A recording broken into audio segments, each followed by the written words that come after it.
चलिए दोस्तों, मैं इस अकेडमी में आपका स्वागत है। जो भारत की मुख्य जो नदियाँ थी उनके बारे में आपको डायग्राम दिए जा रहे थे या जो वीडियो दिए जा रहे थे, तो उसी क्रम में जो आज जो आपको डायग्राम या जो वीडियो दिया जा रहा है वो दामोदर नदी घाटी परियोजना से संबंधित है। मुख्य नदी है दामोदर नदी घाटी की परियोजना है। इसके अंतर्गत बहुत सारे बांध बनाए गए हैं। तो पहले नदी के बारे में और उसकी सहायक नदियों के बारे में देख लेते हैं। तो अगली बात तो इसको देख लेते हैं। तो जो छोटा नागपुर पठारी क्षेत्र है, छोटा नागपुर पठारी क्षेत्र से इसका अपवाय क्षेत्र है और इसका जो उद्गम होता है यहाँ पर एक पलामू नाम का पठार है। पूरा ये क्षेत्र है, ये पलामू पठार है और पलामू नाम का जिला हो जाएगा पलामू पठार। पलामू पठारी क्षेत्र में एक खमरपत नाम की पहाड़ी है। खमरपत नाम की पहाड़ी है। खमरपत नाम की पहाड़ी पर एक चंदवा नाम का स्थान है। चंदवा जो कि पलामू जिले के अंदर आता है। चंदवा नामक स्थान है। यहाँ से दामोदर नदी का उद्गम होता है। अब जो दामोदर नदी है कुछ क्षेत्र में पलामू के पठारी क्षेत्र से बहेगी और मुख्य रूप से जो दामोदर नदी है वो छोटा नागपुर पठारी क्षेत्र से बहती हुई और छोटा नागपुर पठारी क्षेत्र से बहती हुई यानी कि झारखंड और पश्चिम बंगाल से बहती हुई आगे हुगली नदी में मिल जाती है। तो जो दामोदर नदी है, जो छोटा नागपुर पठारी क्षेत्र है, जैसे ये छोटा नागपुर पठारी क्षेत्र है, ये छोटा नागपुर पठारी क्षेत्र को दो भागों में ऐसे बांट देती है। दामोदर नदी है। जो ऊपर वाला जो क्षेत्र है ये हजारीबाग नाम का पठार है, हजारीबाग पठार है और नीचे वाला जो क्षेत्र है वो रांची पठार है, यानी कि झारखंड राज्य में मुख्य रूप से बहती है। तो ये जो नदी है छोटा नागपुर पठारी क्षेत्र को दो भागों में बांट देती है। नदी के उत्तर में हजारीबाग का पठार और नदी के दक्षिण में रांची का पठार अवस्थित है। उद्गम जो होता है पलामू पठारी क्षेत्र में अवस्थित खमरपत नाम की पहाड़ियों से होता है।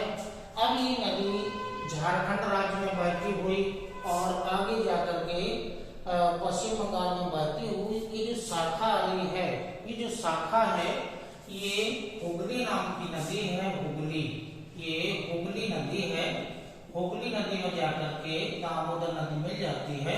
तो ये जो हुगली नदी है ऐसे आगे जाकर के गंगा ऐसे दो भागों में बट जाती है। आगे जाती है तो पश्चिम बंगाल में यानी कि पद्मा के नाम से इसे जाना जाता है। और ये जो शाखा है ये मुख्य नदी कौन सी है? ये गंगा नाम की नदी है। यहाँ से दो शाखाओं में बट जाती है।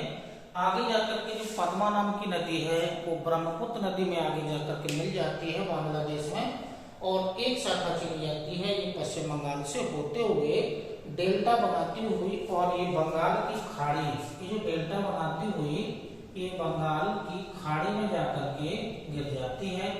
तो जो दामोदर नदी है, दामोदर नदी उद्गम के बाद झारखंड राज्य में बहती हुई, पश्चिम बंगाल में बहती हुई और जो पश्चिम बंगाल का जो क्षेत्र है जमालपुर नाम का एक स्थान है, जमालपुर नाम का शहर है, वहां से ये दामोदर नदी दो भागों में बट जाती है। मुख्य शाखा चली जाती है तो वो मिल जाती है हुगली में और इसकी एक शाखा मुंडेश्वरी नाम की एक शाखा है वो आगे जाकर के मिल जाती है, हुगली नदी में ही मिल जाती है।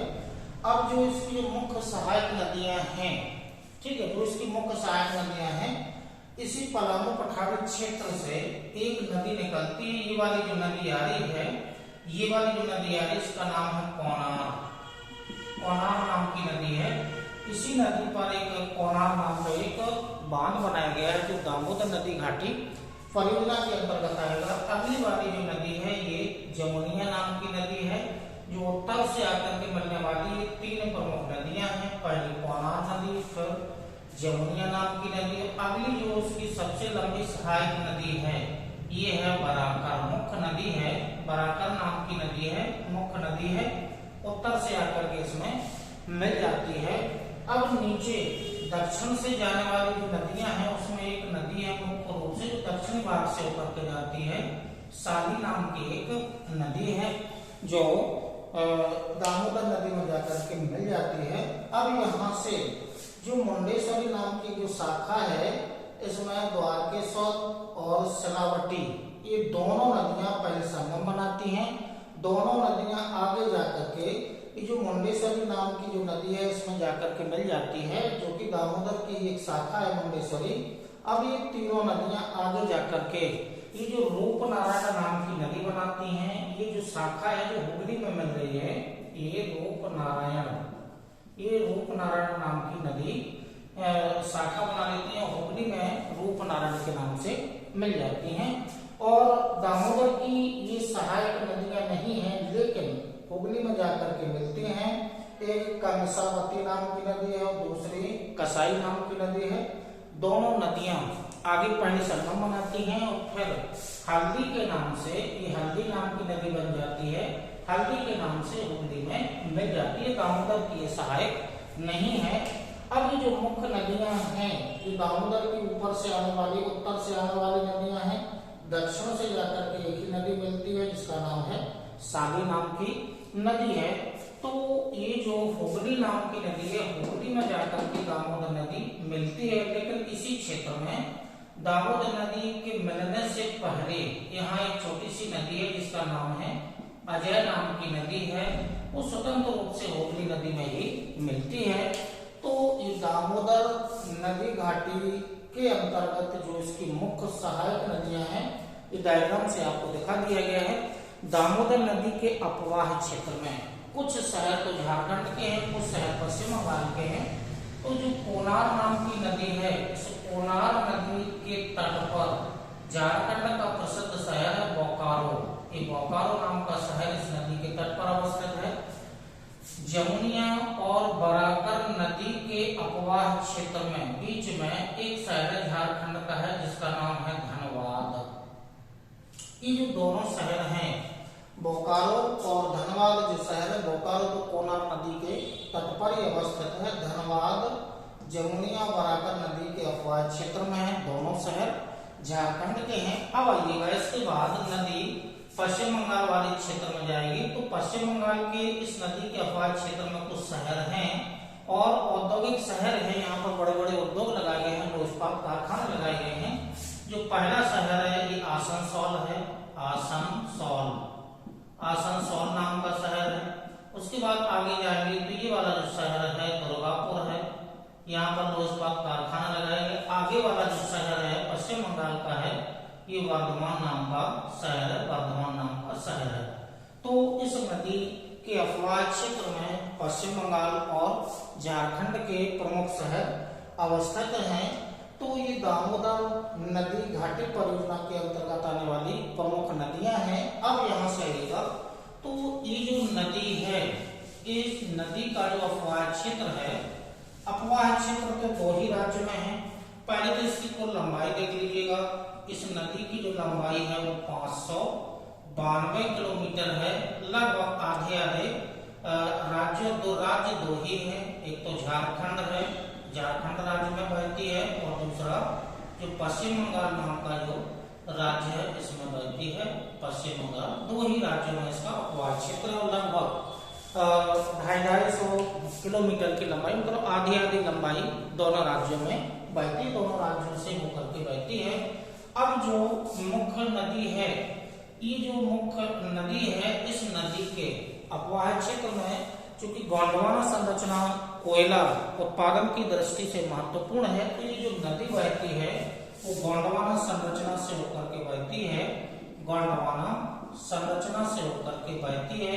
और जो गोंडवाना संरचना है वो कोयला उत्पादन की दृष्टि से महत्वपूर्ण है। इसी कारण से यहाँ पर जो कोयला उत्पादन जो क्षेत्र है दामोदर नदी घाटी के अपवाह क्षेत्र में महत्वपूर्ण खाने भी हैं। जैसे एक खान है जिसका नाम है रानीगंज नाम की कोयला की खान है।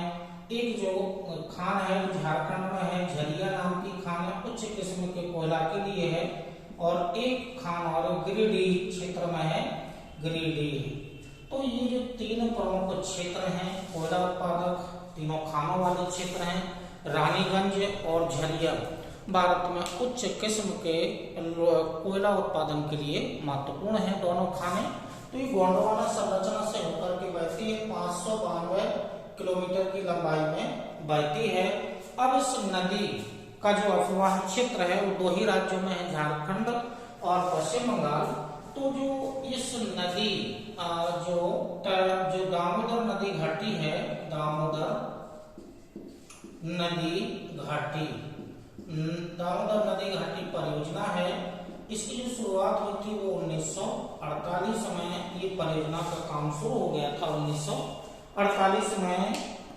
और ये जो परियोजना बनाई गई थी, एक टेनेसी नाम की नदी है, यूएसए में है, ओहियो की सहायक है, ओहियो मिसिसिपी की सहायक है। तो ओहियो की सहायक जो टेनेसी नाम की नदी है, उस नदी के आधार पर, यानी कि टेनेसी नदी, जो टेनेसी जो नदी परियोजना है उसके आधार पर इसकी ये परियोजना बनाई गई है। टेनेसी नदी घाटी परियोजना के आधार पर दामोदर नदी घाटी परियोजना बनाई गई थी और उस पर कार्य किया गया था, जिसके अंतर्गत बहुत सारे बांध बनाए गए थे। बांधों की यहाँ पर लिस्ट बना देंगे। तो दामोदर नदी घाटी चूंकि गोंडवाना क्षेत्र से होकर के बहती है, कोयले वाला क्षेत्र है, तो इसे जैविक प्रदूषित नदी के नाम से भी जाना जाता है। जैविक प्रदूषित नदी है, जैविक प्रदूषित नदी के नाम से भी इसे जाना जाता है, क्योंकि ये कोयला उत्पादक क्षेत्र से होकर के बहती है। तो दामोदर नदी घाटी जो परियोजना है वो टेनेसी नदी घाटी परियोजना के तर्ज पर बनाई गई है। 1948 में कार्य प्रारंभ हो गया था। इसके अंतर्गत बहुत सारे बांध बनाए गए हैं। तो जो नदी घाटी परियोजना है, इसके अंतर्गत जो मुख्य जो बांध बनाए गए हैं, इस नदी पर जो मुख्य बांध बने हैं, जो उसकी हम आपको यहाँ पर लिस्ट बना दे रहे हैं। जो दामोदर नदी घाटी परियोजना के अंतर्गत जो बांध आते हैं उनकी लिस्ट बनाए दे रहे हैं। तो यहाँ पर जो कोनार नाम की नदी है, एक तो कोनार बांध बनाया गया है, ये बांध है, ठीक है। और जो कोनार नाम का बांध है, एक तैनो घाट नाम का बांध है। इसके अलावा जो बराकर नाम की नदी है, इस पर पंचेत तिलैया मैथान